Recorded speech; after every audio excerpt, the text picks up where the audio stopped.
ಆತ್ಮೀಯ H16 news ಅರ್ಥಾತ್ ಸಿದ್ದರಾಮಯ್ಯಗೆ ಸ್ವಾಗತ. ನಾನು ನಿಮ್ಮ MI ಅಥವಾ ಮಲ್ಲಪ್ಪ ಜ್ಯೋತವರ ಆತ್ಮೀಯರೇ, ಇವತ್ತು ವೆಸ್ಟ್ ಬೆಂಗಾಲದ ಮಮತಾ ಬ್ಯಾನರ್ಜಿ ಅವರ ಕೊನೆಯ ದಿನ ಮುಖ್ಯಮಂತ್ರಿಯಾಗಿ.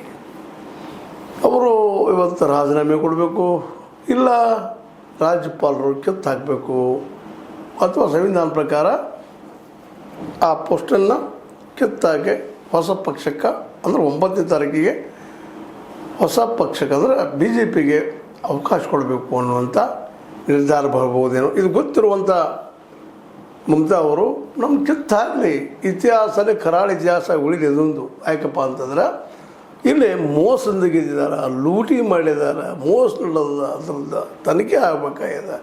ತನಿಖೆಯಾಗಿ ಅದು ಸುಪ್ರೀಂ ಕೋರ್ಟ್ ತಪ್ಪಿತಸ್ಥರ ಶಿಕ್ಷೆ ಕೊಡಿಸುವಂಥದ್ದು ಆಗಬೇಕಾಗಿದೆ. ಅಷ್ಟಲ್ಲ 27 ಲಕ್ಷ ಮತದಾರರು ಇಲ್ಲಿ ಕಟ್ ಡೌನ್ ಆಗ್ಯದ.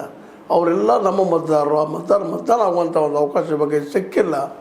ಇವೆಲ್ಲದರ ವಿರೋಧವಾಗಿ ಹೋರಾಟ ಅಂದರೆ ಇದರರ್ಥ ಈಗಲಿಂದ ಹೋರಾಟ ಸ್ಟಾರ್ಟ್ ಮಾಡಿಬಿಟ್ಟಿದ್ದಾರೆ ಮಮತಾ ಬ್ಯಾನರ್ಜಿ ಅವರ ಒಂದು ಗುಣವನ್ನು ನಾವು ನೋಡಿದರೆ, ಅವ್ರ ಇತಿಹಾಸವನ್ನು ಗಮನಿಸಿದರೆ, ಅವರು ಯಾವಾಗಲೂ ಪ್ರೊಟೆಸ್ಟಿಂಗ್ ನೇಚರ್, ಹೋರಾಟಗಾರ, ಬೀದಿ ಹೋರಾಟಗಾರರು. ಆ ಹೋರಾಟದಿಂದ ಬಲಿಷ್ಠ ಕಮ್ಯುನಿಸ್ಟ್ನಲ್ಲಿ ಸೋಲಿಸಿದರು.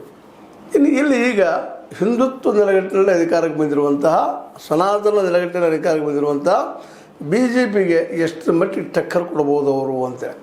ನಿಶ್ಚಿತವಾಗಿ ಅವರು ಔಟ್ ಆಗಿ ಆಗ್ತಾರೆ, ಅದು ಗೊತ್ತದ, ಅವ್ರಿಗೆ ಕಾನೂನು ಪ್ರಕಾರ ತಪ್ಪಂತ ಮಾಡಿದ್ದು ಅಂತೇಳಿ. ಆದರೂ ಅದನ್ನು ಮಾಡ್ತಾಯಿದ್ದಾರೆ. ಯಾಕಂದರೆ ಇತಿಹಾಸದಲ್ಲಿ ಉಳಿಯೋದು ಕಪ್ಪು ಚುಕ್ಕೆ ಇರಲಿ. ಈ ಸರ್ಕಾರ ಯಾವ ರೀತಿ ಸರ್ಕಾರ ಮಾಡಿತು ಅನ್ನೋದನ್ನು, ಅಂದ್ರೆ ಯಾವ ರೀತಿ ಬೋಗಸ್ ಮಾಡಿತು, ಕೊನೆಯ 100 ಸೀಟ್ಗಳಲ್ಲಿ ಯಾವ ರೀತಿ ಗದ್ದಲ ಆಯಿತು, ಎಂತಾಯಿತು, ಅದೆಲ್ಲ ನಮ್ಮ ಫುಟೇಜಸ್ ಬೇಕು. CCTVಗಳೆಲ್ಲ ಬೇಕು, ನಮಗೆ ಫುಟೇಜ್ ಬೇಕಾದಲ್ಲ ಅಂತೇಳಿ ಇವತ್ತು ಹೋರಾಟವನ್ನು ಮುಂದುವರಿಸಿದ್ದಾರೆ. ಅದೇ ಕಾರಣಕ್ಕೆ EVMಗಳ ಬಗ್ಗೆನೂ ಹೋರಾಟ ನಡೆಸಿದ್ದಾರೆ. ಎಲ್ಲರೂ ಒಟ್ಟಲಾಗಿ ಇಲೆಕ್ಷನ್ ಕಮಿಷನ್ ವಿರುದ್ಧ, ಜೊತೆಗೆ